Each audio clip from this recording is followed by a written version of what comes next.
Welcome to the Impact Lounge. You are in the number one place to be for the Impact Wrestling fan. This is the Cool Factor podcast. I'm your host, TW. And of course, with me is the man with the plan, BQ. Say what's up to the people. Yo, what up, people? We weren't here last week. We didn't do any kind of podcast. And we don't have a good excuse for you. We have an excuse. We just don't have a good one. Yeah. So we're back in the place to be this time. Brother's been busy, man. On a Monday, which is not our favorite thing to do, but yep. But you know what? But we're here. We're here for you for the Impact Lounge faithful. Is that a thing? Is that a thing I guess so. It has to be. It has to be. The Impact Lounge faithful. So I don't know, man. I've been anything interesting happened in the world of wrestling this week? Well, yeah, interesting things happen in the world of wrestling, stuff we probably won't get we won't talk about on this particular podcast. But maybe we'll hook up on your channel and talk about some of those things. Yes, sir. Yes, sir. But in the world of Impact, there have been some maybe not specific Impact things, but some things surrounding Impact that kind of caught your eye, right? The ROH, the AEW ROH Resurrection is continuing with the Death by Dishonor. Is that what it was this past weekend? That doesn't sound like it, but I think that actually might be it. Oh, I feel like it's. What is it? Yeah, maybe that's what it was. It sounds like you're in the right honorable discharge, but I feel like there's a word wrong there. I don't know. But anyway, they had a pay-per-view this past weekend, and there was news, right? There was some news coming out of it. The Jonathan Gresham news happened. I thought that was interesting. But what was your thoughts about the ROH pay-per-view and how it might relate to Impact? So I didn't get a chance to watch the pay-per-view. I actually really wanted to order it, and I think that I still will this week when I have a down day at work or something and prop it up on the phone, because I have interest in how they're presenting the show. Now, I watched the last one they did. I don't remember the name because they're all something about honor. I don't remember what the last one was, but I remember it looked like the old Ring of Honor setting that we know, but it was updated. It looked good. The lighting and the colors and everything looks excellent. This time, even though, again, I didn't get to watch a pay-per-view, but I watched clips on Facebook. It looked like an AEW setup. It's like it looked like you're watching AEW, but with just, obviously different ring aprons, different announcers. But what's really been on my mind, and I've talked about this a little bit in the past, but now that things are starting to kind of get off the ground with the ROH thing, it started, kind of coming back to me. I really wonder what it means for Impact, for ROH to be there.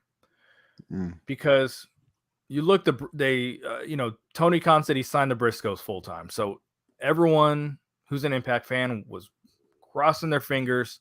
Hopefully they'd end up, signing with Impact. That didn't happen. So they were just another team to come through, win the title, lose and leave. There were no different than the Inspiration or some of these other people. They have done this over the years many times. Yeah. But the Briscoes took a deal with a company that's not even really off the ground yet. Yeah. They were just the next team to. We're going to assume that Impact tried to sign them. We don't know for sure. Right. We're going to assume. I think that's a safe bet. Hey, we're making you guys an offer. Right. They chose a company that's not off the ground. They don't have a TV deal. They're not allowed on AEW television. But they chose to go over there. Now, there is a little bit of a difference with them because they have a brand loyalty to ROH, and part of their brand is ROH. So yeah, I get it. It's not like Moose got up and left. Right. And just, let me go back over here. But I guess what my concern is, how is this going to affect Impact trying to sign wrestlers going forward? Is it going to make it even more difficult for them to get guys long term? Are we going to see more of the 6-month contracts? Like the 3-year deals are going out to the Zicky Dices and guys like that. Those are the guys they can lock down because they don't have options. Because what? Because they don't have options. Right. There's not, AEW already turned him down. He left NWA. Where else is he going to go? Impact can lock those kind of guys down, but I think as long as there's that option now to go to one of these bigger companies, I think it's just going to be really difficult to lock people down. And what I really truly think is that the current Ring of Honor is going to be, they're saying it's going to be kind of a developmental brand, but that's what NXT was once upon a time. And then Triple H could not stop signing people from Ring of Honor, Impact, in the indies to an extent. But at the time when he was transitioning to the third brand, he was grabbing people from the television shows. Yeah. And I think that's where our Ring of Honor, I really think, is going to go that direction, because Tony Khan cannot stop signing people. He can't. So I think at first he's going to be like, okay, we're going to grab this and this from the indies. But I think at some point they're going to be like, it's going to turn into a third brand. And I think that's going to be really damaging for Impact. Not as damaging, because now NXT, the current iteration of it, isn't doing that. So thank God, because if they were, I think Impact would be really, really screwed. So I know I'm being really long-winded here, not giving you a chance to jump in or anything. But I have concerns, because Impact hasn't been the best, like, hey, we're out scouting talent and finding that indie guy. That just, they brought in Ace Austin, Mike Bailey. We're not going to pretend that they have not done that at all. But I'm saying historically, it's like the signings are, who from the WWE mid card has been released that we can elevate. There's very few of like, let's pluck these stars off the indies. Right. And there's going to be even less of that now, because AEW Dark was already plucking some of these people. The people are like, oh, I'm not going to sign long term with Impact because I can wrestle on Dark. Yeah. For more, for probably similar per appearance pay in front of more people, more exposure. And and that's what I think Ring of Honor is going to. I mean, you have to believe, even if it's a developmental, that Tony Khan is probably going to pay them pretty well still. Yeah. Is it going to be more than an Impact or comparable? I don't know. But if they do get a television deal, it's probably going to, it's going to have more eyeballs on it than Impact has. Right. So it's like, what advantage is Impact, providing people? None. I think that's the answer is none. Unless you are someone who is, really just, excuse me, like the opportunity to do more from a creative standpoint is probably what Impact offers, right? Like, so the Jonathan Gresham situation, right? Like, he went and, he was basically getting ignored by Tony Khan. They had him come out, open the show, and lose the title in an 11-minute match, which is unheard of for a Ring of Honor World Title match. And he or AEW matches, period. Right. They're all really long too. So, one thing we see about Tony Khan, right, is like when he wants talent, he goes above and beyond to, get that talent and feature that talent and put them on TV. So if you're someone like a Jonathan Gresham, who's like, yo, I'm really good. But if Tony Khan doesn't see that in you, then don't play yourself, right? Like, I mean, like, if it's important to you to wrestle and show people how good you are, then that's not going to be the place for you. So if you're a person who AEW is not going to use, and you actually want to work, you actually want to wrestle, you don't want to just be doing jobs, then you might want to try somewhere like Impact. I just think Impact is going to start becoming on the level, and I think they just have to embrace it. I'm not trying to downplay Impact. I'm not trying to all of a sudden say, okay, now they're the place no one wants to be. That's what I'm saying. But What I'm saying is, I think they need to embrace. Hey, we're gonna we're on the level of NWA and MLW, not on their level. They're still above those companies, but I mean, I think they have to start saying that is our competition. Yeah. I just,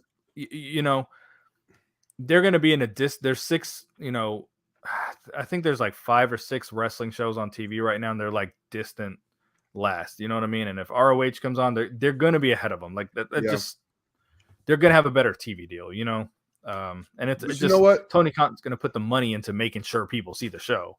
So I think as fans, we got to stop worrying about that, because it's not, we can't control that, right? As fans, we can't control that. It's not our money. We don't have the option to change it. The people who can affect and change these things are, Ed Nordholm, you know what I mean? The people that run Anthem. So if you want Impact to be more visible, use your resources and make it more visible. You know what I'm saying? For 2022, I'm through. I'm through worrying about stuff I can't control with Impact Wrestling. Like I'm down with, like, let's enjoy the stories. Let's talk about who's good, who's not, all that good stuff. But like, it's crazy to keep, oh, I'm so disappointed. I thought they draw a better crowd. At this point, we know, that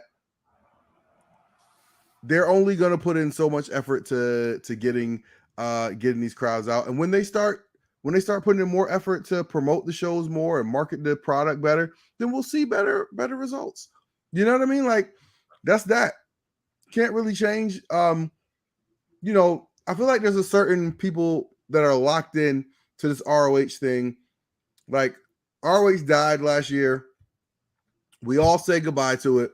Tony Khan decided he wanted to resuscitate it, and they're going to try this thing. They're going to try to make it work, and they're going to just keep, trying to roll out these guys who were hot in 2015 and had a stint in WWE, and see if that's enough to get the product going. Do I think it is? I don't. But, we'll see. Tony Khan's got deep enough pockets to do a project like this for as long as he wants, to be honest. So we'll see how long this lasts. I think eventually the ROH stuff's just going to get absorbed into, whatever AEW's, library is or whatever it is. But, I don't see this having its own legs. Right. It's hard to imagine that. It's really hard. Jonathan Gresham, though, you kind of brought him up. That is someone who Impact probably has a leg up on bringing him in, because of obviously his wife works for the company. I know New Japan wants to bring him in too. And the thing with him, he could come in and step into this Impact main event division, which we're always talking about how thin it is, but it's funny because on this episode, Josh Alexander like listed off a bunch of dudes, and I was like, they actually have some guys at the top. It just doesn't feel like it for whatever reason. But they have, 6, 7 dudes up there. Right. But Jonathan Gresham, despite even his size, I mean, he's a big enough personality. He's a, great enough wrestler. Like, he could, Rich Swann was able to, at his size, get into the main event scene. Like, I really think Jonathan Gresham could do that and even take it further than Swann. So that's someone that they desperately need to bring him in, because I truly think it's going to be really, really rocky. As long as some of these indie guys and people think, oh, maybe this Ring of Honor thing is an option, I put this question up here because they says, does Impact need to hire a music guy like what AEW does for Mikey Ruckus? They do, but I don't think that they would put the money into doing that. I think that they buy a bunch of buy the rights to a bunch of tracks, and they create a library, and the wrestler comes and they say, hey, pick a song. I think that's right. That's where Impact's at as a company. Now, in the TNA days, like, yeah, they were doing that stuff, like the Beer Money song and all that, like, stuff, was like for the wrestlers. Right. Obviously it's not like that now. So they do. I mean, I wish that they could, because I don't, I've said this a bunch of times. I don't like a majority of the theme songs. There's a few I really like. The majority I really don't, though. I mean, that Tennille Dashwood one I think is awful. The Ace Austin one. I mean, we don't have to listen to the Willie Mack and Falaba ones anymore, but they've had some pretty bad ones, right? Or some that just don't sound like anything. Just and I meant to bring up to you because we're always talking about Josh Alexander's music. When Wardlow won the TNT title, and he showed up the next week, I don't know if you picked up on it, but he had new music. Was it new music? Well, he was going with no music for a couple of weeks, right? Remember they were doing a thing, and it was very Goldbergish.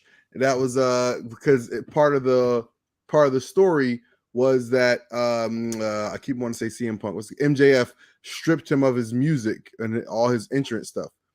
So he was coming out to no music. So then, and that entrance was getting like really hot. And so then they all of a sudden, it's like, oh, well, this is working so well, but we don't want to just completely be copying off Goldberg. So let's give him his music back. But the music was like, the music wasn't anything I recognized. You know what I mean? I don't know. I feel like sometimes something, I'm not saying just bring him out to no music, but I honestly would have went full Goldberg. You know what I mean? Like start him backstage, start the music just like Goldberg, and just bring him on out. It was working. People were liking it. Just why not? If it's working, like shoot, who cares? It's an homage. Who cares? Yeah, just I don't know. They changed his music from, I think the first one though, before he came out with no music, was something like "This is war," or some shit like that. Yes. Like it was different when he came out this time. So I don't know. Like I feel that other companies do say, okay, this person is getting a different spot on the card. We have to give them. I just opened up this comment. He said, "Don't listen." He said, "Don't read that last comment." I posted it anyway. I think other companies recognize that someone's changing their position on the card. Let's give them a badass theme song. They've outgrown this one. That being said, Jordynne Grace came out to her old theme song on this episode, and I was really confused because she had a different one on the Impact Plus show. That she on Twitter was like, "Oh, I have a new song." And I remember like, oh, it's like, this is great. I really liked it. I like both of her themes, but yeah, I just noticed she came out to the old one. Well, the one she came out with at the pay-per-view or whatever, I mean, like, I don't know. I didn't think that was anything special. Like, it just felt like it was like some sort of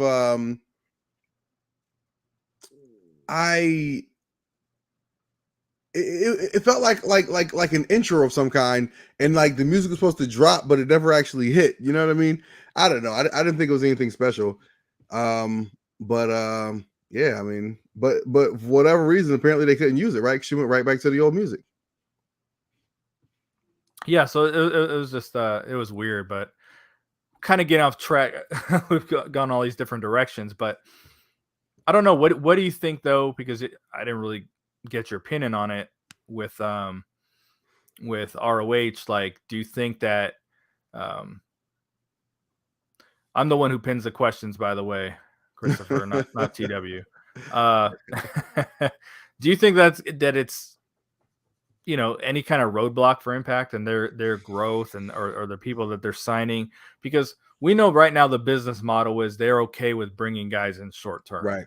But well, I think who doesn't like it is the fans don't like that. Right. I think in general, wrestlers are going to chase the buck.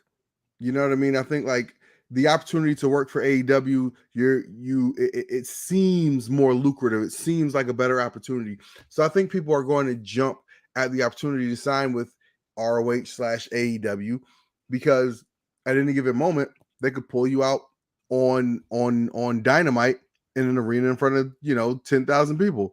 You know what I mean? Impact Wrestling's not going to wrestle in front of 10,000 people in our lifetime. You know what I'm saying? Like, right. At the rate we're going, they're not going to wrestle in front of 10,000 people this entire year. They're not. You know what I mean? All the shows added up, they're not.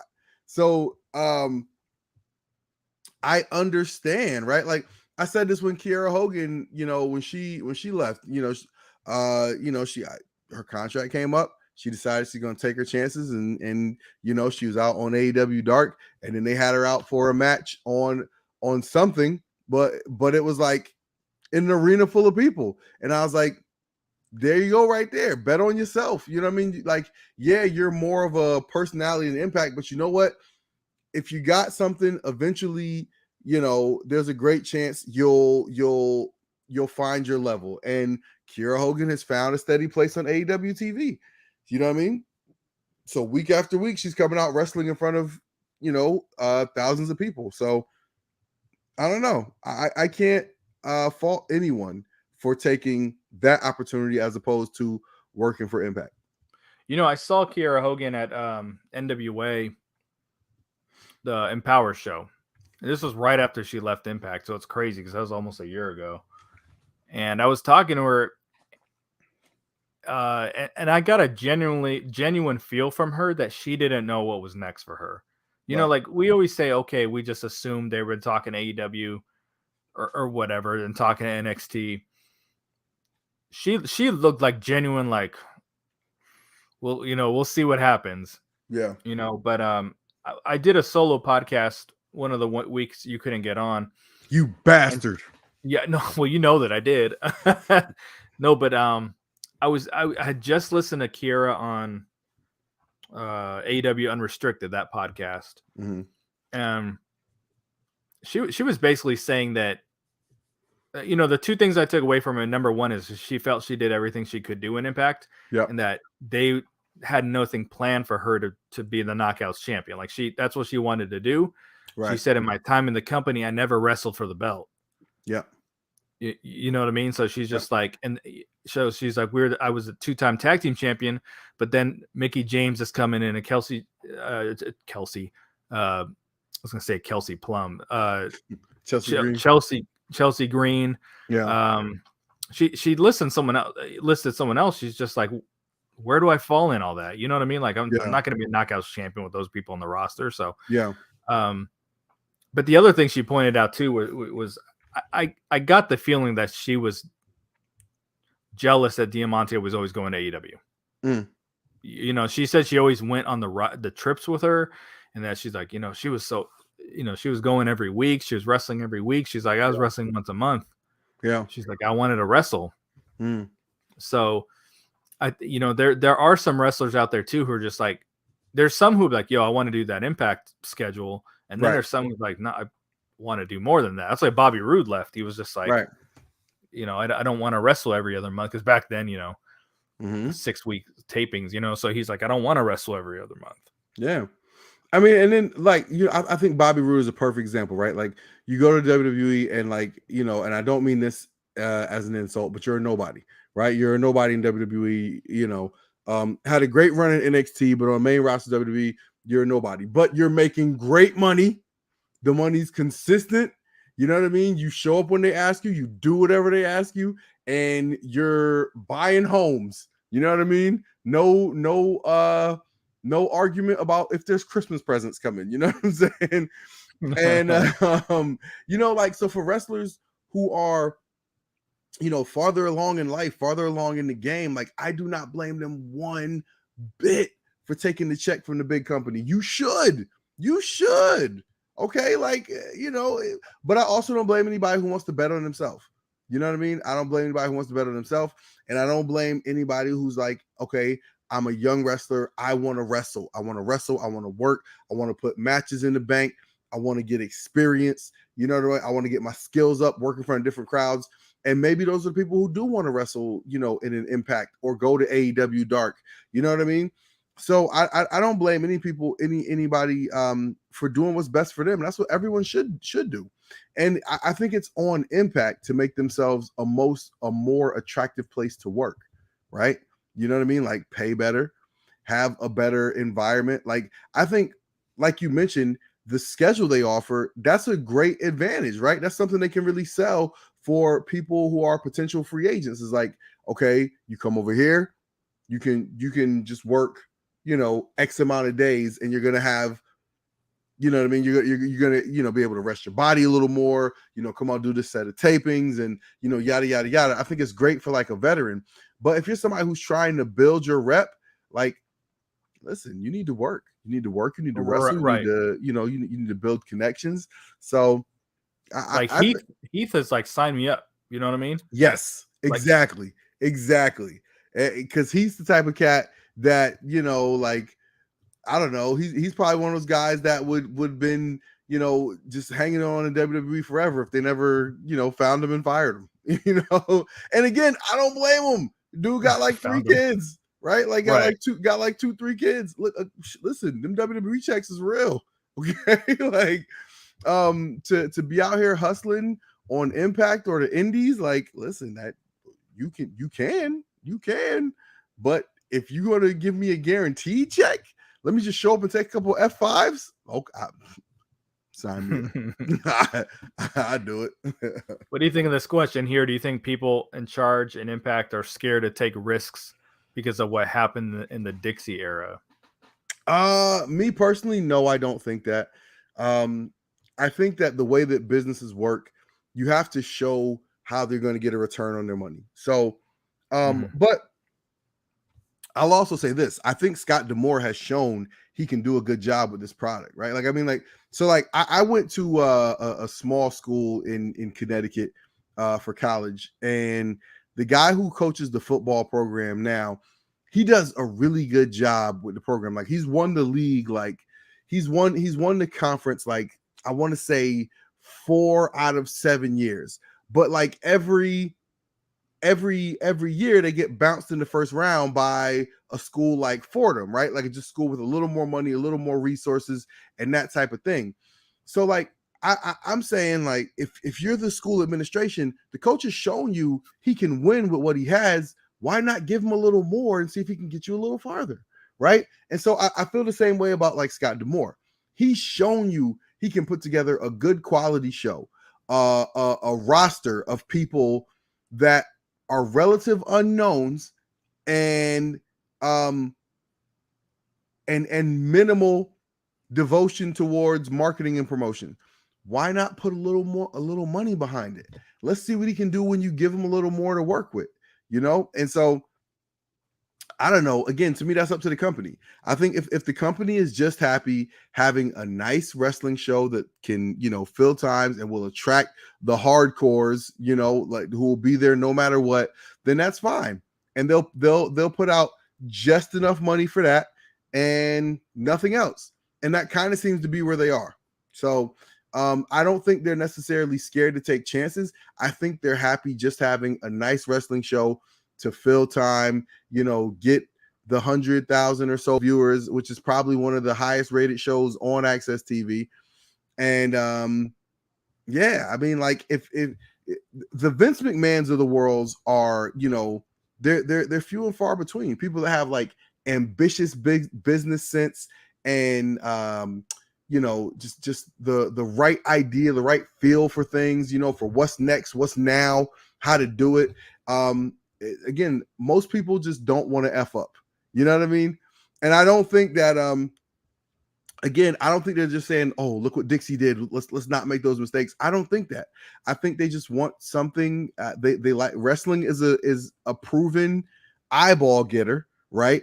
So even if it's a lower eyeball getter of the other wrestling companies on TV, it's wrestling. It'll get an eyeball getter. It'll bring some eyeballs. Scott D'Amore is good at what he does. He'll get you a good product. And yeah, I think they're content with where they are. So that takes me into the next thing here, and folks, we're gonna run through the episode. We're not gonna review it as in depth as we normally do, because we want to have a little more convo on this podcast, given that it's a Monday. And I mean, God, the latest episode of Impact's comes out in 3 nights. So, I mean, at this point, everybody probably saw the episode. We'll just see if there's anything interesting we want to talk about from the episode. Yeah, exactly. Someone said they want to hear our thoughts on Jessica, so we'll definitely say something about that. We talk a lot about, you actually just said it. They're happy.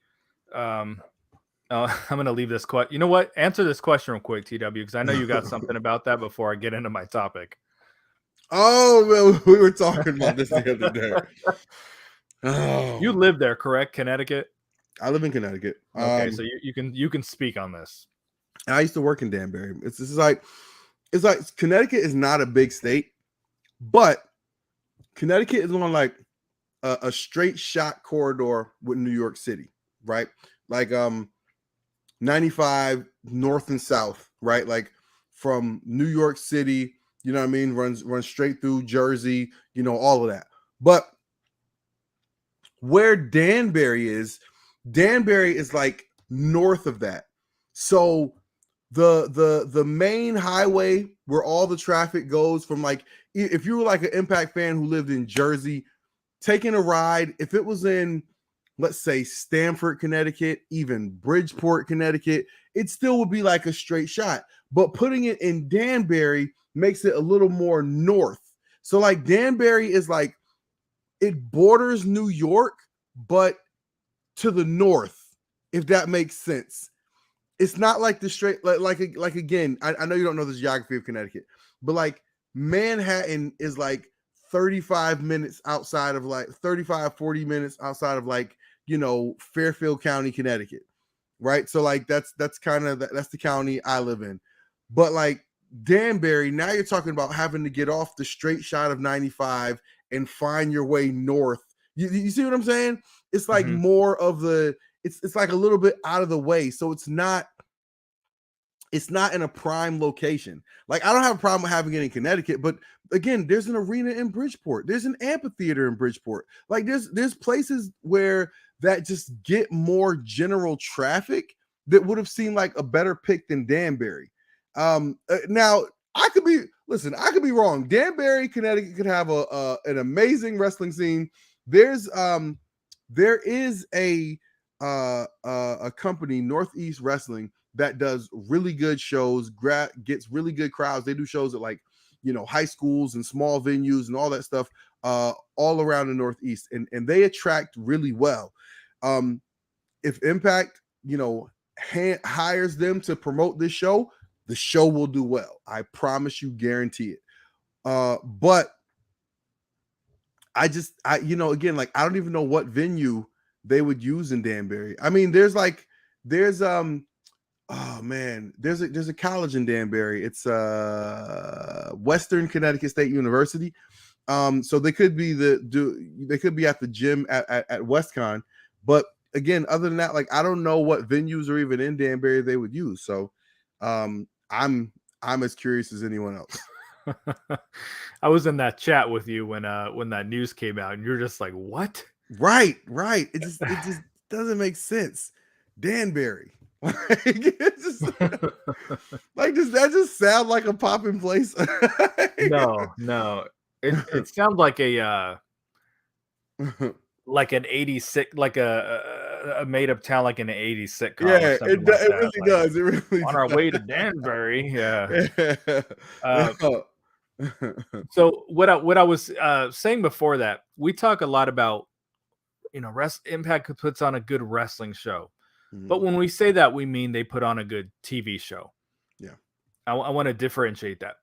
Right now, my opinion is that they are putting on the best wrestling shows that they have in a long time as far as the matches go. There isn't a single storyline that has my attention right now. Yeah. I guess kind of from an entertainment standpoint, it's like the Jessica thing where, you know, it's kind of ridiculous, but we're like, wonder where that goes, you know, but just that's from an entertainment standpoint. But they don't have, there's nothing, not one story right now that's like I'm invested in. Like, right. It just, to me, it seems like they are focused on, right. And it says, I'm not saying it's good or bad. It's just what I feel that they're doing. I think that the creative's kind of taking a back seat right now. And they're like, we're going to put on the best wrestling matches that we possibly can. And I think I might be reading too much into this, but I feel like they're doing that because Josh Alexander is the champion. And I don't think that there's a lot of storylines out there for him. And they're just going to have to be like, you know what? He's just going to be our champion and has all these great matches. And the only way we can make that work is if the rest of the roster is having great matches too. Because if they have these amazing storylines, it's going to overshadow his, weaknesses or whatever. I'm sorry, what were you gonna say? I mean, listen, I don't agree with you that there's no great storylines. I don't know if you saw, but last week Josh Alexander was on the way to the ring and he bumped into Shira in the hallway, and now they have a title match. They have a title match next week. So that is but I mean, you're right, man. You know what I mean? Like, again, they're making title matches by bumping into each other in the hallway. Literally, that's how they're making title matches now. And I think there's something to that, what you're saying, right? Like, they're going to just let Josh Alexander just wrestle his way through the roster. And I think that's okay, because this guy is on an incredible run right now. Like, he can't have a bad match. Like, he pulled a good match out of Joe Doring, and I am sorry, but Joe Doring was gassed 5 minutes into that match. He was knocking the shit out of Josh Alexander with clotheslines. But the fact that was even a good match is all a credit to Josh Alexander. Like, Josh Alexander, he really, other than Bianca Belair and Becky Lynch, Josh Alexander is the most sure thing of a wrestling in wrestling right now. Of, I know for sure I'm going to get a good match whenever he comes on TV. So just building the show around, how's Josh going to get into a match this week? Like, I don't know. It's fine for now. You know what I mean? They'll figure out something. I don't know. They'll figure out some or other exciting storyline. It feels like they're killing time to get to. The only thing I can guess is, we're heading towards Eddie Edwards versus Josh Alexander at Bound for Glory. I can't think of anything else that could be a storyline there's been any sort of, effort put into, but I don't know. Yeah, I think I don't know. It's by design. I don't think it's by accident. I don't know what the vision is exactly for it. That's just my opinion. It's like, if we have, Moose in these great storylines like he always is, and Ace Austin and all these dudes, like, I just think the Josh Alexander stuff's gonna be so overshadowed because there's not a story like out there for him. But I mean, it's like, Mike Bailey's the X Division champion. You had Ace Austin, who every time he's the champion has these like great stories around him. They didn't strike while the iron's hot with his Bullet Club stuff. They were just like, you know what? Even though all these dudes in Japan challenged him for the X Division championship on Twitter, let's take the belt off him. Right. Put on Mike Bailey, who this episode cut a promo, and it's like he's getting into a more serious role. You could see that they're going that direction with him, but I mean, he's not going to have any intriguing stuff. He's going to be the same thing as Josh. He's just going out there and having good matches, doing open challenges, right, things like that. So I don't know. I just feel like right now there's like, we're just going to give you. Someone said a comment earlier there. I forgot who it was. It's almost becoming like Ring of Honor used to be, where it was just like so wrestling heavy. Yeah, because I mean the matches have been shit. The last like 3 weeks, I mean, top to bottom, really, really good. Yeah, it's just for me, it's a huge drop off when they go to the backstage stuff. Yeah, or or some of the promos. It's just like, you're not wrong. You're not wrong. By the way, everybody, go ahead and drop a like if you're watching this on YouTube. Let's get these likes up real quick. For as many people that are in here, we need to make sure we got all the likes on this video, on this chat real quick. So everybody just go ahead and take a second, hit that thumbs up button. Let's get these likes up on this video. And yeah, man. So let's see if anything interesting. You can look through the channel here. I'm gonna scrub through this episode of Impact results real quick, and I'll just ask you what you thought about this thing or that thing. I'm sure everybody saw the show by now. If not, then I don't know what to tell you. But we're gonna just talk about a couple things here because your boy is going to bed soon. Let's see.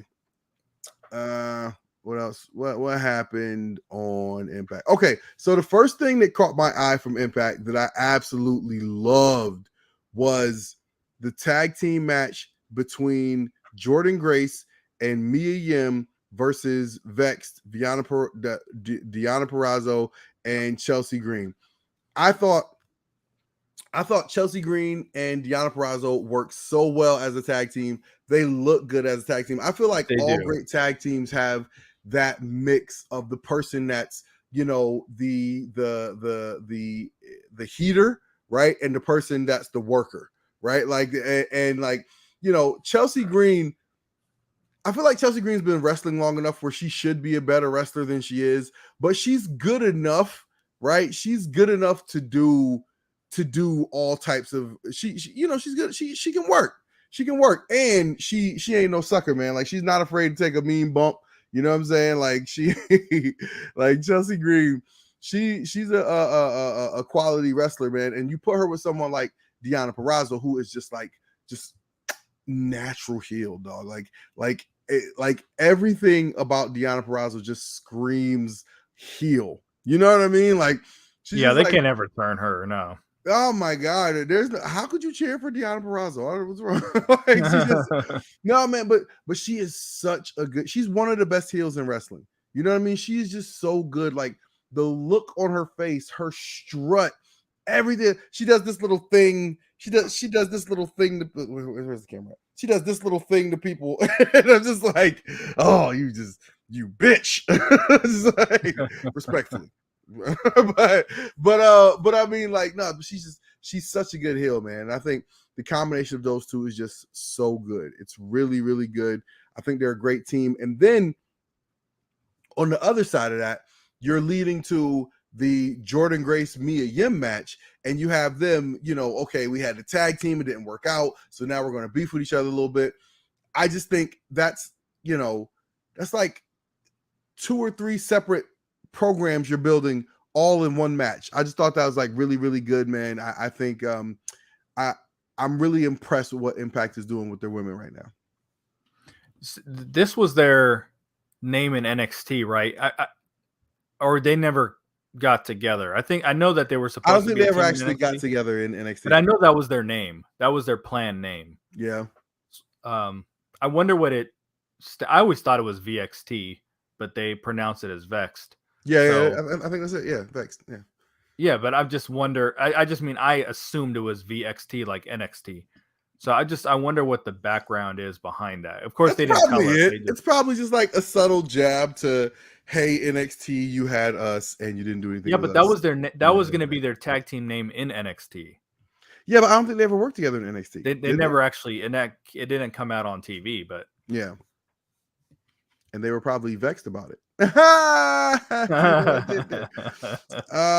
right, let's see. They're good. Yeah, dude, it was a good match. When I saw the match graphic, I was like, haven't we already seen this match? And I was trying to look back, and I actually don't think we did. We saw some kind of version of it. I think just Mickie James was in there. I think that was the only difference. Mickie James. Shout out to Mickie James. Let's see. Mike Bailey versus Diener. That was a banger. Mike Bailey again. Yo, has Mike Bailey wrestled Josh Alexander yet? No, they shouldn't do that anytime soon. No, but I mean, I guarantee you it'll be a great match. Oh, yeah, absolutely. But I'm saying it can't be some like, hey, next week or announce it the episode of. I mean, it's got to be a big deal because you can only do a first time match once. Maybe he'll cash in option C and lose. He should lose. He shouldn't be Josh Alexander. Yeah. Right, what I thought about the Diener thing was like, I didn't have a lot of interest in it at first, but they gave him an opportunity to wrestle, and he hasn't been in that position the whole time he's been in the company. Mm-hmm. You know, he was the goofy gimmick, and then he came aboard, but he was always more of a lackey than a real. I think if Violent by Design was just him and Eric Young like it used to be, I think we would have seen a lot of good Diener matches by this point. But then, once they brought in Joe Doring, it was just like it knocked Diener down a peg. And yeah, Diener's always been kind of a comedy character, but I mean, at this point, I think Violent by Design is working. They were background noise for a while there, even though they had the tag team titles. But I feel like now, I don't know, they feel more prominent now than they had even before. Probably because they're working with Josh Alexander. Speaking of the women, later in the show, we got to see Madison Rain with Giselle Shaw get destroyed by Masha Slamovich, and then Masha, after the match, she gives Giselle Shaw her picture with the bloody X crossing it out. And I love what they're doing with Masha Slamovich. It's the Wardlow, it's the Goldberg, it's whatever you want to call it. You know what I mean? Show up, 2 minutes later, I'm back in the dressing room wiping off my sweat. I mean, like, it's a great gimmick. It's a great gimmick. I absolutely love it. And what do you think about the Masha Slamovich push? What do you think about her working with the Influence? How do you feel about what they're doing with Masha Slamovich? I'm glad you asked me that question. So I guess maybe I have a different definition of what a squash match is. But a squash match is becoming, let me hit you with like 2 moves and beat you. It's different if you're Goldberg and you're spearing the shit out of someone. But to me, like, a squash match is like, it might still be really, really short, 3 matches, but 3 minutes or something. But you're like beating the piss out of this person for like 3 minutes, and just the next thing you know, you've pinned them, and they're just, like the Masha, they're like 3-move matches. Yeah, and that's not hitting for me, because it's one thing when you're wrestling, Sammy Jiggle Tits from the Indies or whatever it is. It's one thing, man. But and then even with when she wrestled Alicia, like, Alicia got in a little offense, but it was it was more of a squash of what I'm talking about. But then when you're wrestling Tenille and Madison Rain, like some of the bigger names on a roster, and you're just hitting them with a couple moves and then a shitty finish, which I think your finisher's ass, dude. I don't. She doesn't even have a cool name for it. She just uses Al Snow's name for the finisher. So I don't. Snowplow. I don't know, man. Like, they're doing a good job with her. I'm just saying, I wish she was like really beating the shit out of these people she's wrestling. Yeah. It's not that I want to see that every time in a squash match, but for her particular push and character, I just think it would mean more if she was just getting all, kind of like when you're watching a UFC fight and it's super one-sided. Right. Like, they don't just hit a couple moves and then knock the person out cold. Usually they're, whooping their ass for the round, and then all of a sudden that final kick comes and they're done. Like, that would just be more believable to me. I kind of laughed when she gave her the Giselle Shaw photo, and it was just a Xerox copy. Like, of all these damn photo shoots these fools keep doing, like, they don't have a 8x10 of Giselle Shaw to put in there. Dang. And put in, like, she held it up to the camera. I didn't know what the hell I didn't even know it was her. I was not positive or convinced that it was her. Like, she could have been looking at a picture of a foot. I didn't even see a face on that. It was just a Xerox copy. I'm just like, come on, man. Like, little things. But I don't know. I'm curious. I wonder if she's going to go all the way up to the Knockouts Championship and and take it or what. So yeah, no, I'm interested as to where it's ultimately going, but to me, it's fun. I think it's a fun thing you can slot into any wrestling show. That killer spot, just come in, destroy people, and be out. And the audience knows when you hear that whistle, you know what I mean, that she's coming out, somebody about to get their ass kicked, and it's good. So let's see. Jeff Samuel says, TW, do you think Masha is doing Samoa Joe's old gimmick? When you go to get hurt? I like it for a woman. Masha's different. I agree, Jeff. I totally agree with you, man. Like, again, you can do this type of thing for all types. You know what I mean? All types of wrestlers. But, like, she's believable.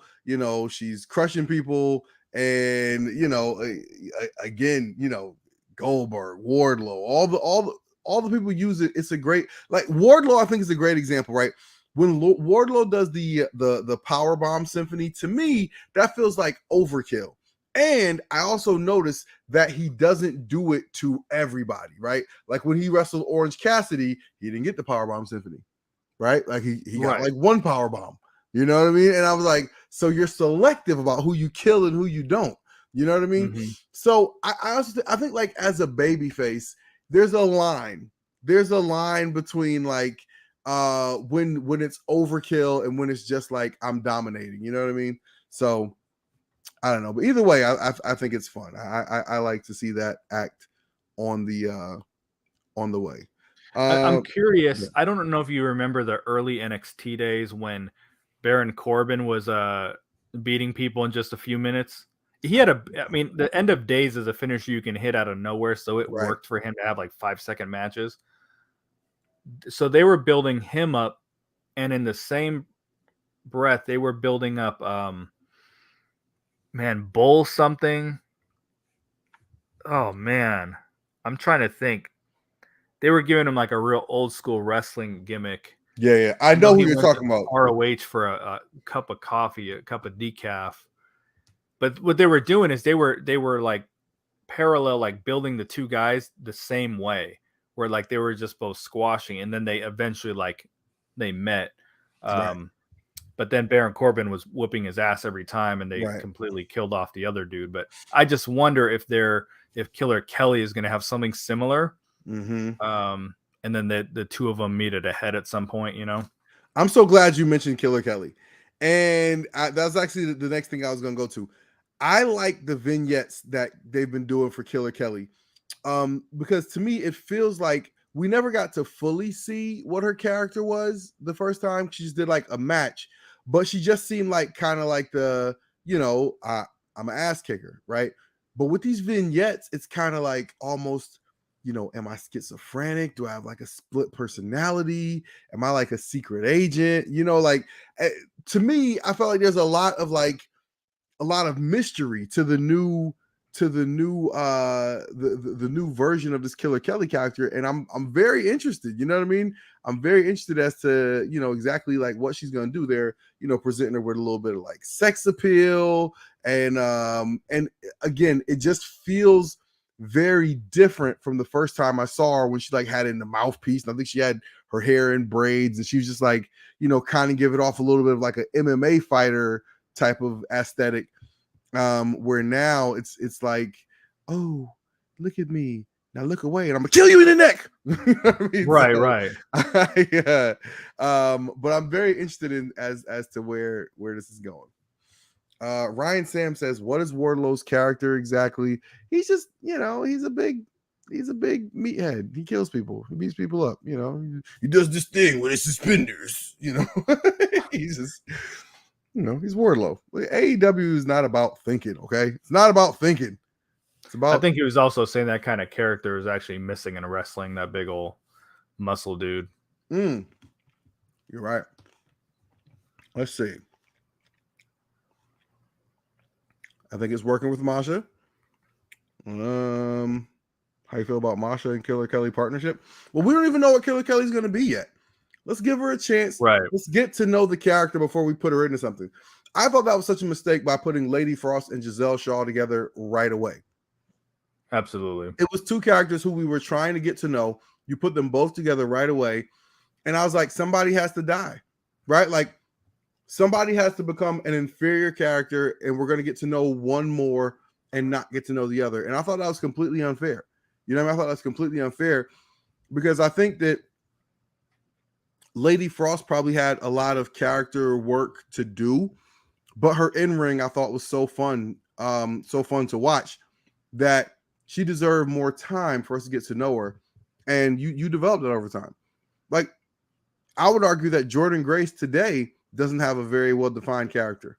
You know what I mean? She's a great wrestler, but her character is not very well-defined. So, I think it would be a mistake to put them both together while they're brand new. Yeah, that definitely hurt them. Man, I'm wondering if I can reach out to Lady Frost and get her on, because I've been mentioning, and TW and I had talked about it a little bit about, since Impact won't give us wrestlers from the roster to interview, maybe interviewing people who have departed the company, because we can actually talk to them, and there's going to be no, hey, ask them what their favorite type of pancake is or nothing like that. Like, we can just talk to them. There's no restrictions, and we can find out, because I tell you what, she sent out a tweet. I got the notification, and sometimes those come late, so I don't know if it was she sent that out today or yesterday. You know who I get everyone's notifications is Kimberly, man, and her tweets are off the wall, dude. I'm like, please stop sending her tweets.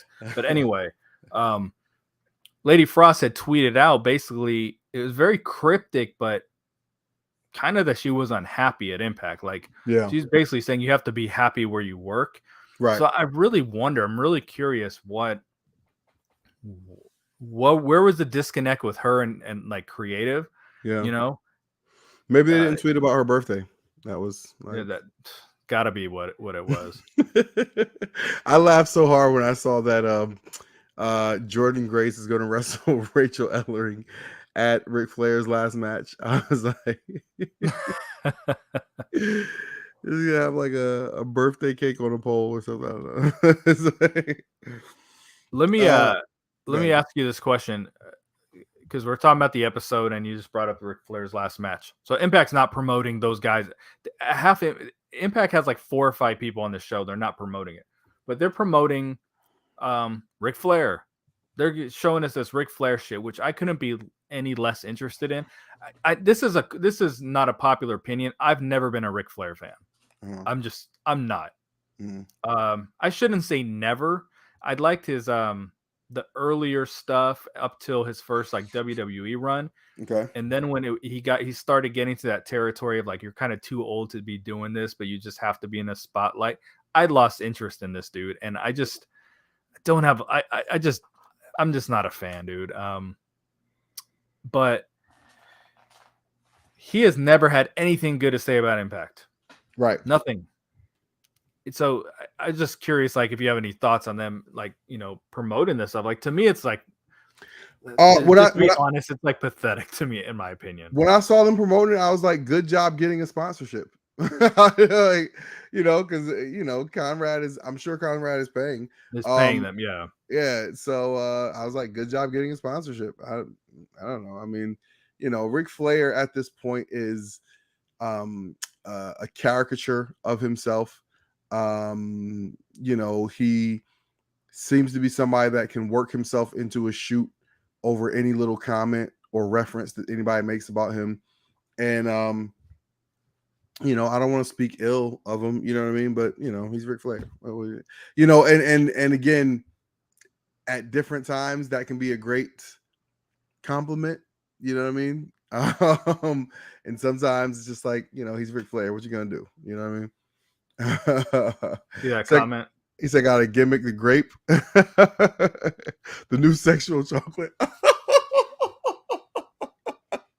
Come on, baby. I'll give it all to you.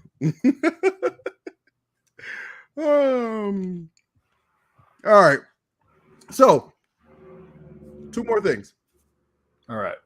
They're doing Steve Maclin versus Sami Callihan. How you feel about this?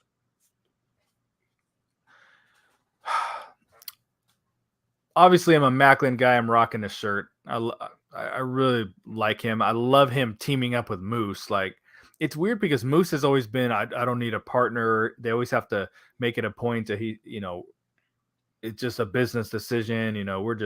It's a partnership. He's never really like teamed up with anyone. And then all of a sudden, randomly, him and Maclin are hanging out, right? Which I'm cool with, because I mean, they're probably, if I had to list like my top 3 wrestlers in the company, or top 3 favorites, I don't mean like in the ring, it'd be them 2 and Rich Swann, man. So I really like them being together.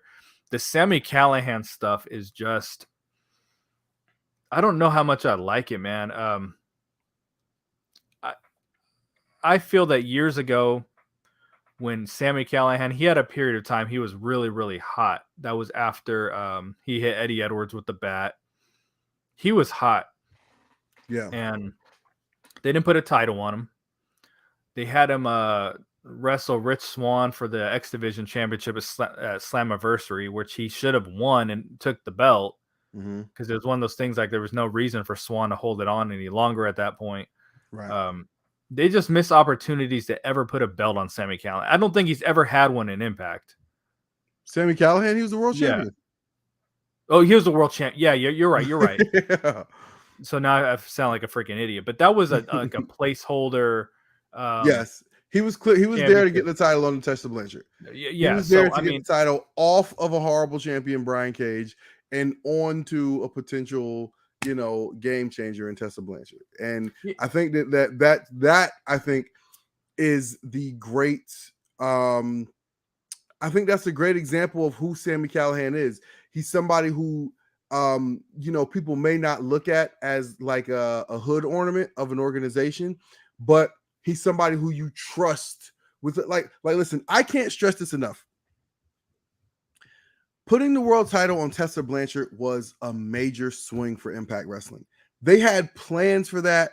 They long-term booked it out and had her. And by the way, let me say this, because I feel like some people, whenever we start talking about Tessa Blanchard, people like to be like, oh, all those people they tried to ruin her moment. No, that whole shit started because Tessa put out some condescending ass tweet the night before, and all those people looked at her and was like, I know that ain't you talking. She said some shit like, when people should, it'd be great if women supported each other. And people looked at her and said, you?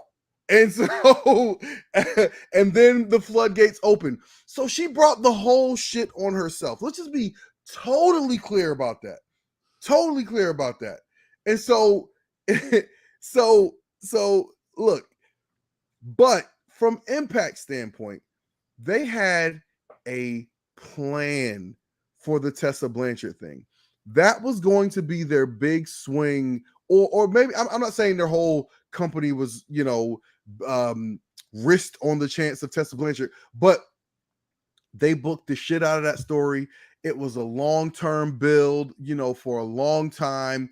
And again, if she didn't make herself untouchable, right? Like uncoverable, right? By the time that event happened, no one could write a story about Tessa Blanchard, right? Like it was impossible. She fucked Impact badly.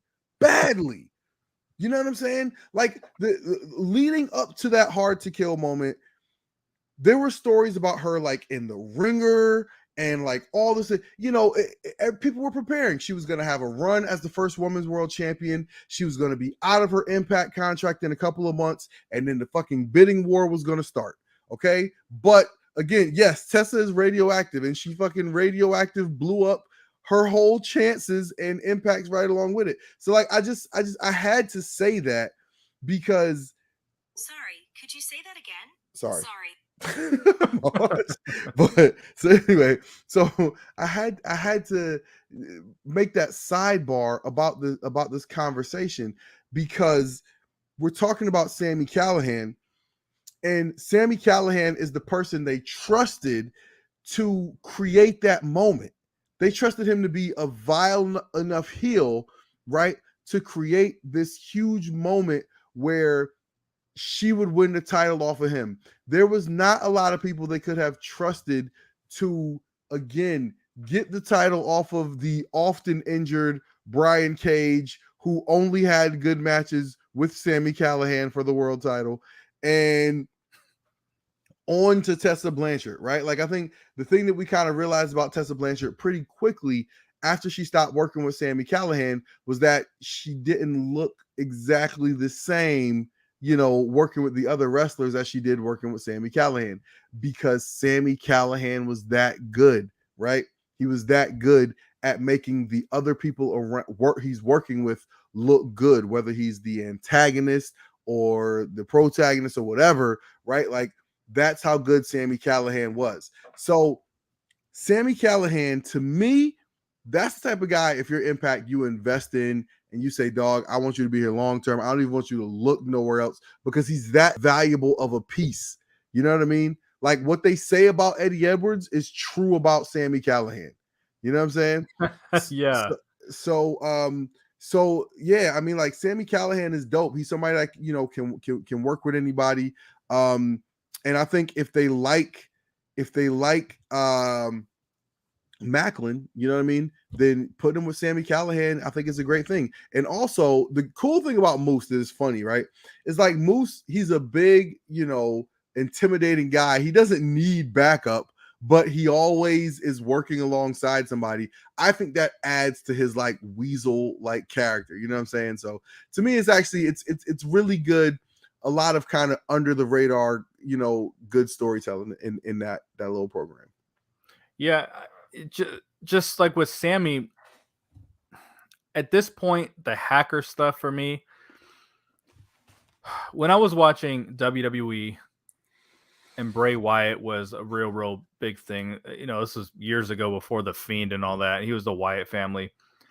He would get in the ring every single episode, talk for like 15 minutes, saying Nothing. what translates to nothing.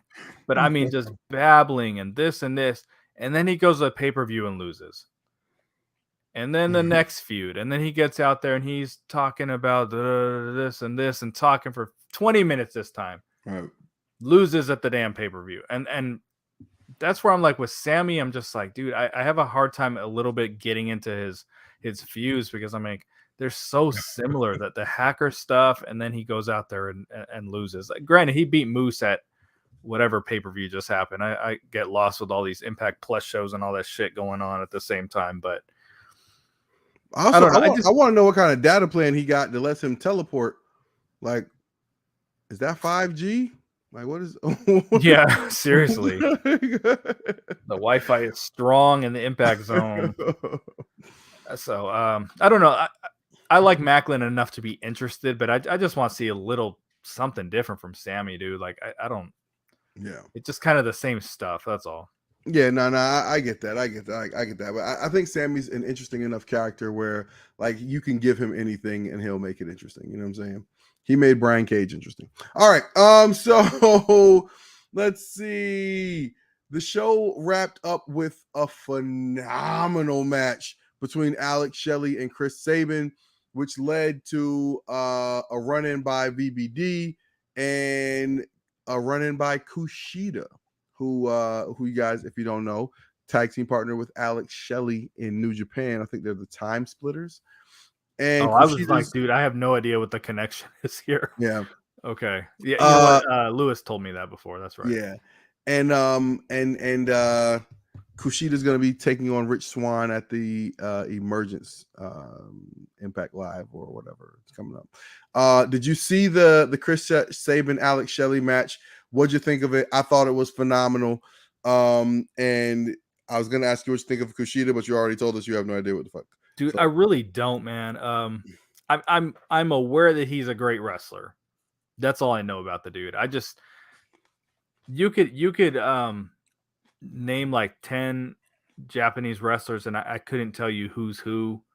I couldn't tell you who's been on Impact before, who's been in AEW. Like, nothing differentiates them enough that they stick in my head. So, right. I'm not trying to downplay their talent. I'm just saying I don't connect with the style. I feel the same way about Ring of Honor. Same way about Ring of Honor. Like, that's why everybody was gushing about this ROH pay-per-view coming up. I'm like, I couldn't care less. I'm sorry. I just couldn't. Oh, dude, I didn't order that shit. No. And I'm not even hating. I just don't care. I just don't care. I don't care. I'm not saying it's not good. I just don't. I don't care. It's nothing against Asians. My old lady's Asian, so I mean, it's not nothing against that, man. I just that style of wrestling is just not my thing. But but that match was really good, man. I could have put money that Violent by Design was going to show up. I thought they were going to ruin the match and they were going to make it like some triple threat like thing that they do. So I was pleasantly surprised that it was just a clean victory. It was a freaking tap out. Yeah. There was no just like, because usually what Impact has been doing the last several months is they just refuse to have a clean win between two guys that they're pushing. So, like when Mike Bailey loses a couple times, it's always some bullshit. They're rolling around playing grab ass and tickle dick for like 30 seconds, and then finally the last pin they rolls over and then Mike Bailey gets pinned. There's no it's not like clean defined wins. Yeah. So this wasn't like he just rolled him up by accident or nothing like that. Right. you know, there was actual like story told within those last few seconds that got the submission victory. So that was cool. But I was willing to bet money though that Violent by Design was going to come out. And they fucking did. I'm just like, oh Lord. Yeah. Well, if you don't know, this world does not belong to you. Okay, it belongs to them. Yeah.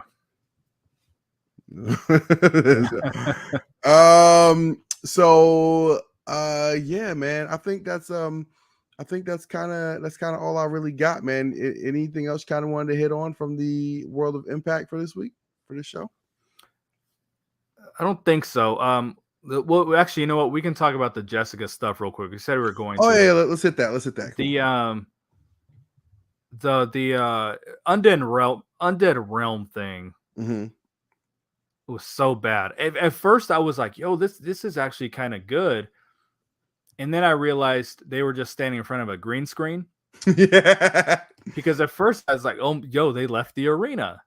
Do you remember years ago, like Eddie was looking for Sami Callihan like in the woods? It was this like period of time where Impact was cussing in a bunch of episodes and like bleeping it out. Trying to get Sami, he was Sami. But he was running around but they were actually outside doing stuff, man. And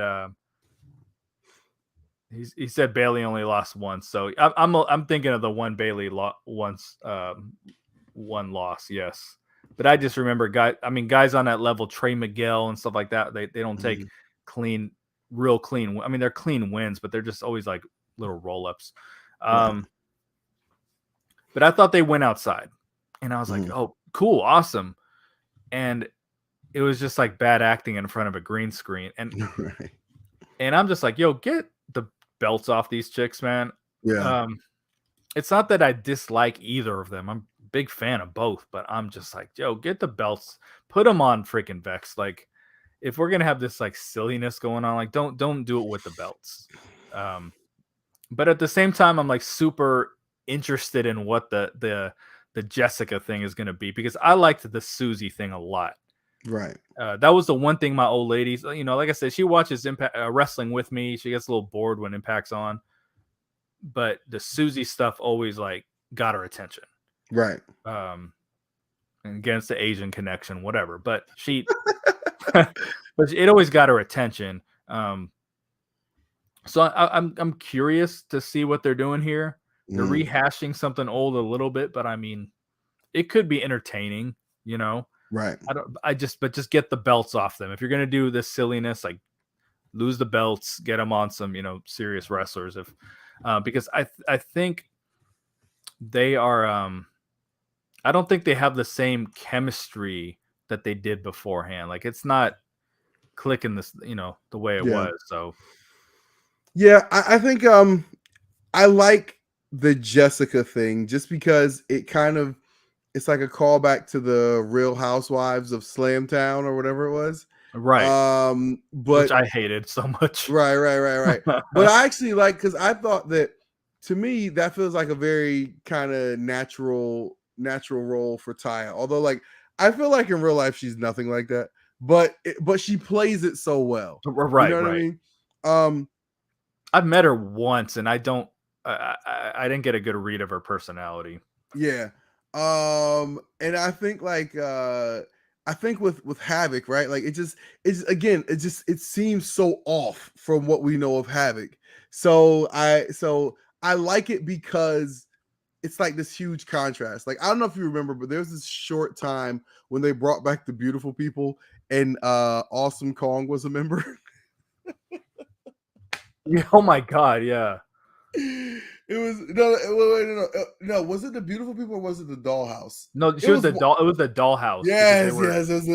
Yeah. But it was just funny because it was like, again, it was just like such this wild, obvious contrast, and it was just funny. But that's what I think of the Jessica thing. I think like it's just it's such a wild contrast that it looks like let's just see how it plays out because it looks funny. It's so different from what we're used to seeing, and I gotta say though, I wouldn't be shocked if that's more close to who Havoc is in real life. Yeah. Right? Like I feel like I would not be totally shocked if she was a little more like, I mean, I'm sure she's not more like Havoc in real life, you know? So Yeah.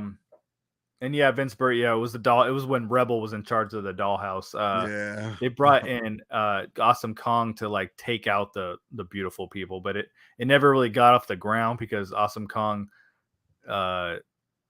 did something to Reby Hardy and Oh yeah, she got into something with Reby Hardy. they Huh. fired her. They fired a legend over Reby Hardy backstage. Who now we're like, oh my god, Reby Hardy most likely freaking got under her skin. Like now that we know how she is, Right. but I'm actually interested because it's a different dynamic because it's like Jessica and Tyre are kind of friends, and Rosemary's just on the outside looking in, like, yeah, the hell is this, you know? right. So I don't know. I feel like some entertaining enough television's coming. I just, I know I keep saying it, but just get the damn belts off them if you're gonna do this. Yeah, well, I mean, yeah, I don't know. I'm interested enough to see where it's going. You know what I mean? Like the Undead Realm stuff is silly, but let's just see. I'm okay to see where it's going because at least they're giving us again the Jessica thing. I think is like enough to make me say, let's just see what's gonna happen. Let's just see. Yeah. This Oh Jesus! I've never heard this before. Reby Hardy is a see you next Tuesday for sure. Yeah. I was like, what is he talking about? See you.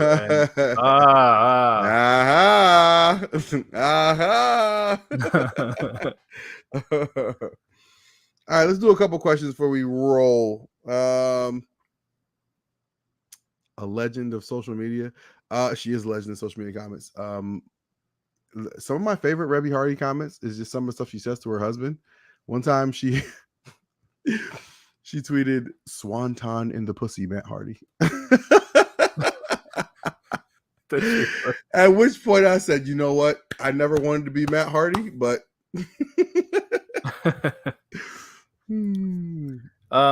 so Justin Johnson said here, does anyone care about the AAA showcase match, Bandito and Ray Oris? I've never seen either of them wrestle before. I'm sure in the little bit I've watched Ring of Honor over the years, because it's always like I'll watch catch an episode here or there. I'm sure I've seen them wrestle, but someone cares about everything. Yeah. Neither of those people are here, but someone cares. The people who are getting the paycheck care. Scott D'Amore probably cares, right? Their moms care, right? I'm sure. Yeah, I guess so. I'm just the match producers care. Are they brothers? I'm sure someone will let us know. I thought the two of them were brothers. They could be. I don't know. AAA is like, there was a hot period for AAA, and it always seemed like Impact was behind the ball on that, on getting involved. You know, I mean, they've been with AAA for a little while, but like, it's just, Impact, they haven't made themselves hot. So yeah, and they don't really do much with the AAA guys that they bring on. I mean, look at Taurus and the hell's his name, Laredo Kid. I think they had a match the other day, man, on BTI or something. I'm like, well, not BTI, that's Brace. Oh no, yeah, thinking of damn Mike's podcast. Brace for Impact is BFI, so BTI before the Impact. BTI. Yeah, I saw the graph. I'm like, well, someone's gonna win. We know that, but I feel like they kind of broke Havoc off the Decay, because Decay was going absolutely freaking nowhere, man. Yes. Oh my god, it was like it kind of had something cool going for a second, bringing it back, and it's just like, man. Yeah. Yeah, if you guys want to throw a couple questions at us, we'll take just a couple, and then we're gonna sign off. But see, see what we got here. Getting some good comments here, but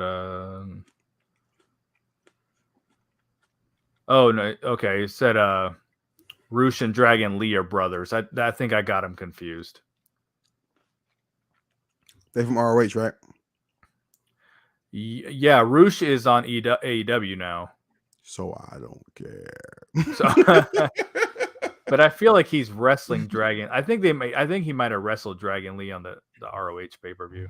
All right, Yeah. here we go. TNW and BQ, who are some wrestlers you like to see an Impact sign, and how do you feel about this Jonathan Gresham situation? So with Jonathan Gresham, he clearly had a conversation with Tony Khan. Now, previous to this, a couple hours before that, it was revealed that Jonathan Gresham said it himself, Tony Khan and I have not spoken. Like, of all the times he's gone to TV and, done stuff with Tully Blanchard, they didn't speak. Outside of like, hey, what's up? And, I always hear stories on AEW Restricted of people, oh, Tony Khan came up and had a conversation with me my first day there, and, this and this and this. So, like, the writing was on the wall there. And clearly there was a conversation that these two had where Jonathan Gresham was like, I'm not feeling the direction of, I try to be loyal to the brand. I had offers from Impact and New Japan. I wanted to be loyal to the brand of ROH, so I stuck around to see what it was going to be. He clearly didn't like what it's going to be and the direction it's going to go. So he said, fuck this. I don't think money is he probably is turning down the biggest contract of his life. He's probably walking away from that, which money's probably not an issue for him. I'm sure he has wrestled full time for a while. His wife is loaded. People always say, oh, I saw last month someone's like, oh, Jordan Gray's taking a break from wrestling the indies. Impact must pay her well. I'm like, well, they probably pay her decent, but I'm like, no, dude, she makes like $10,000 a month on OnlyFans, dude. Like, oof. Something, it's in that ballpark. But she says, I mean, it could be more now, but she says she makes more doing that than wrestling. Nice. So whatever she makes is bigger than her Impact contract. Right. And she also hustles, she hustles though with the OnlyFans. She definitely hustles, so she deserves it. And she has a shoot job also that she does from home, strictly because she enjoys it, not because she needs it. It's like a court reporter or something along those lines. She's able to do it remotely, and she says she just loves it, so she just continues to do it. But nice. He clearly didn't like the vision of what Tony Khan has for the company, and we're probably not going to either. Let's be real. By the time it's all like laid out, I saw a meme today that was like ROH, and then underneath was the ECW, the WWE version of ECW logo. I was like, that's probably pretty accurate, actually, man. Yeah. But we were saying at the top of the show, got to bring him on board because he's one of the few people that they can sign right now that they have a legit shot at who can be in the main event scene. Yeah. There's just not that many options or someone they can bring on, so, I think they really got to go for him. So who's a wrestler I think I'd like to see Impact bring in? My first answer is Io Shirai. Rumors have been circulating that she was pretty content to let her contract run out with WWE and just head back to Japan. And but recent developments may have changed her mind. If you guys have not seen Io Shirai, man, just go to YouTube and she's so good. She is so good. She's so good. But I think Impact is doing a great job utilizing the women on their roster. I would say better than any other wrestling company right now. I think that's fair to say. And I think Io Shirai would be an amazing addition to the roster that Impact has right now. So if she became available, I would love to see her. I wouldn't even say like a Sasha Banks, because I think that like the only way I'd like to see Sasha Banks in Impact is if there was a situation where they're like, you know what, we're going to gamble on a 10,000 seat arena and we're going to see if Sasha Banks can fill it.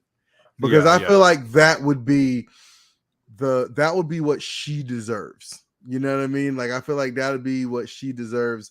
And I would hate for her to have walked out of WWE and be wrestling in front of 200 people in Kentucky.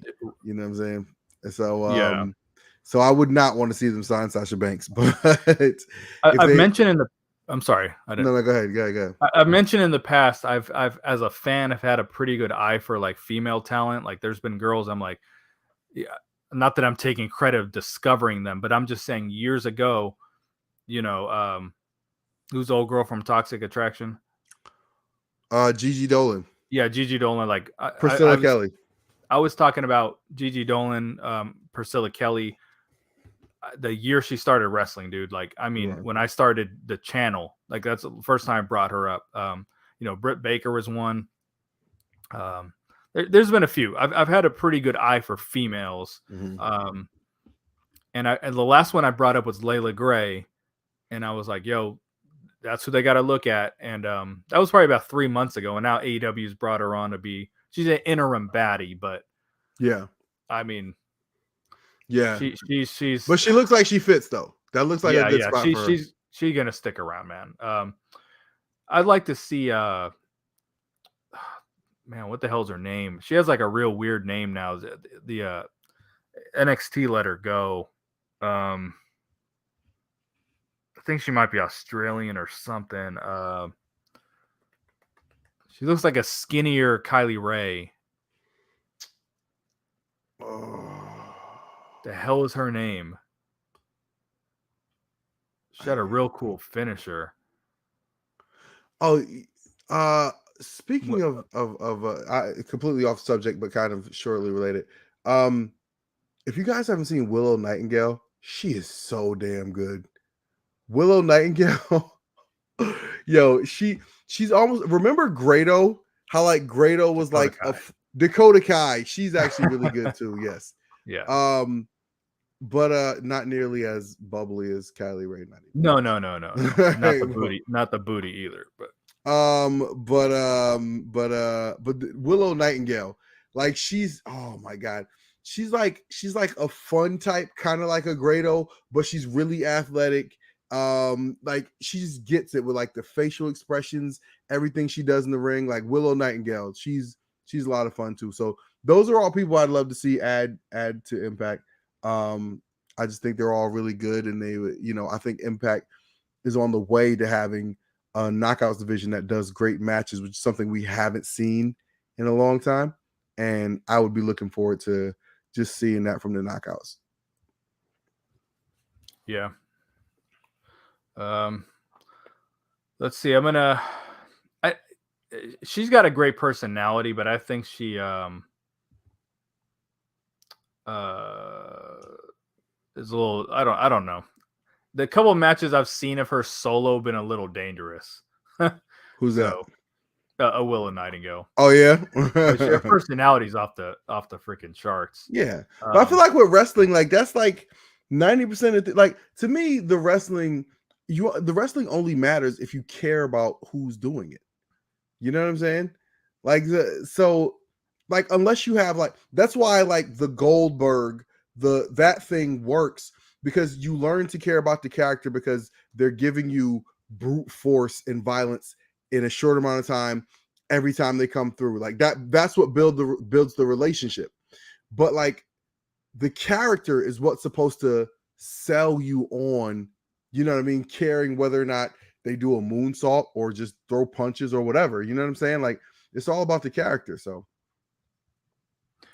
yeah, no, I get it. And she definitely has that. So we're gonna bring up one more thing here, and then we're gonna wrap it up. And it's not even a question, but someone kind of brought it up here. I can't find exactly, but I'm just gonna put this name on the screen. Max Dupree. Oh man, that's Eli Drake's character, right? Mm-hmm. I don't think that's how he spells it, but so I think he's out at WWE. It looks like Vince liked him. You probably know more than me, but I know they replaced his character on screen with old Sexy Pants. I don't remember what her real name is, but I think that's it. Sexy Pants. Sexy Pants Jones. But they made her like Maxine Dupree, the sister or cousin, something like that of Eli Drake. So they have completely taken his character off screen, replacing it with Hot Pants, and now there's kind of like they're saying he might have rubbed people wrong backstage, so he might be done over there, and that's a guy I could see returning to Impact. I know he was happy with what they were paying him before. They would have to pay him more, but I think he feels like he would know his spot in the company. I would like to see him back. I think the company lost a lot of personality when they lost him. Yeah, I think that's pretty consistent about everywhere he leaves, right? You lose a big personality when you lose that guy, because he's good. You know what I mean? He's good. He's a great talker, big personality, fills up a room, fills up a show. I don't know. I mean, sure, he'd come back to Impact, but I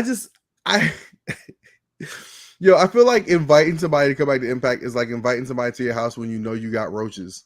You know what I mean? It's like, right. I don't want to subject you to that. Okay. Like you already did your time here, man. You know what I mean? Like, move on, go see the world. But it looks like he saw the world. The world said, fuck you. Yeah. go, back to the ghetto you go. So he would be a welcome addition to the Impact show. I'll tell you that. Oh yeah. I don't think. What do you think about that, BQ? Yeah, I don't think he would. I don't think he would end up in AEW. I think Impact would bring him back. So let's wrap it up there. I know we probably went a good half hour more than you wanted to. We both work in the morning, so yeah, gotta get up, get the little ones ready. But just know, people, we do this for you. Okay, we do this for you so you get your weekly fix. You know what I mean? Make sure y'all drop some likes, drop some comments. Everybody share this on your feeds, whether it be social media, whatever. You know what I mean? Let's bring more people into this conversation. For BQ, I'm TW. Peace.